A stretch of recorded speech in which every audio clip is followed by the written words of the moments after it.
One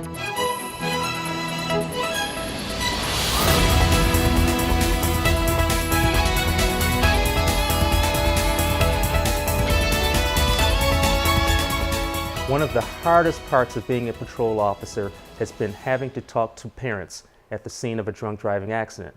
Many parents have no idea just how much danger their kids can get into by drinking and driving.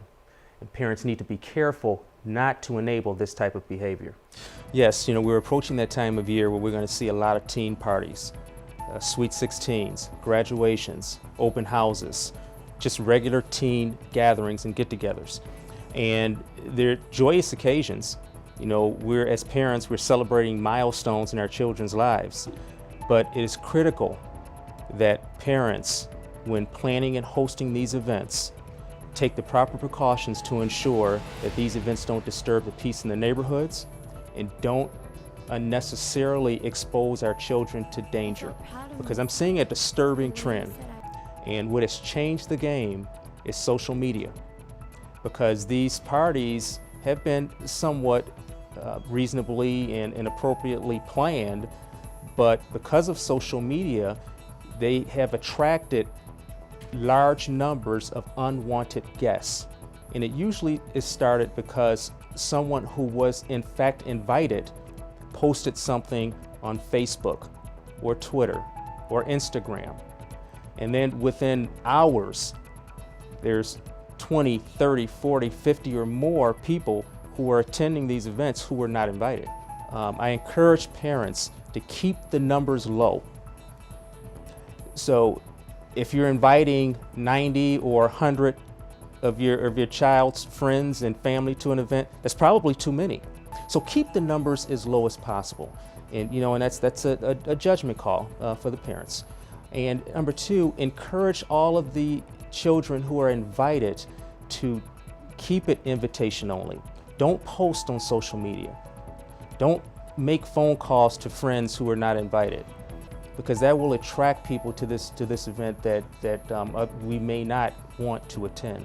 If there is a party, call us during the planning stages. Let us know a couple of days in advance that you will be having some type of event. Let us know where it is, the approximate time, so that we're aware of this. And also, I may just have an officer stop by. Not to spoil the party or disrupt any fun, but just to let you know that the officer is in the area, and if you have any issues or any concerns, you can call this officer. The officer will probably give you a number to call directly, if it's a non-emergency type situation, but so you have a connection with the officers on the road. Now, once the party starts, it's important to have chaperones available. As many chaperones as possible, adult chaperones. Just recently, we had a party at a banquet hall, and it was otherwise reasonably planned, and the parents had security. There were chaperones there. The numbers were relatively low in terms of the amount of teenagers who were invited. However, there was someone from within the party posted something on social media that attracted people to this event. And so we had 15 or 20 people who were not invited who showed up. And once they were not admitted into the event, they caused problems out in the parking lot. And we were not advised about the party in advance. And we had no point of contact. If the private security officers who were there had been given a point of contact within our department, they could have quickly called us once they noticed these individuals coming. It wasn't an emergency situation early on, so they didn't have to call 911, but they could have called someone within our department. There's some key tips that we need to tell our children when they are going to these parties. Number one, I strongly encourage our parents to be very wary if our children tell us that they are going to a party at a hotel. We're seeing these hotel parties really get out of control and not having any type of adult supervision during these events. So red flags should go up as parents. If our children tell us they're going to a hotel party, we need to ask more questions. If they are going to a house party or a banquet party, it's important that we as parents have some connection with the adult who is organizing the party. We need to make personal contact. We need to find out how many children are invited. Where is this? What type of supervision will we have? What time's the party starting in?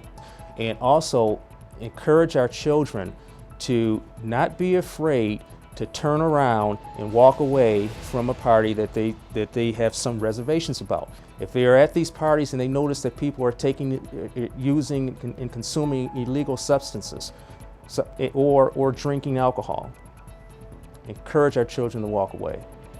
You cannot consume alcohol if you are under 21 years of age.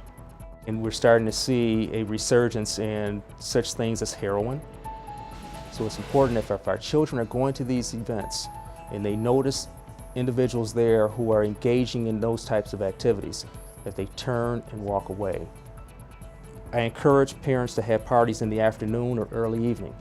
Again, we're celebrating milestones in our children's lives, and it should be joyous. And I'm confident that if we take some of these precautions, and there are some others that are listed on our website, on the City of Southfield Police Department's website and the Facebook page, and there are some additional tips on how to ensure that these parties and these events don't get out of control. I say to our children in the community, don't make a mistake today or during this summer season that could affect you for the rest of your life. When you're out and you're driving, drive safely. Don't ride with others who are drinking and driving. It's not only something that could affect you in terms of what you want to do and your success later on in life, but it could actually take your life. So let's make responsible decisions when we're out here during the summer season.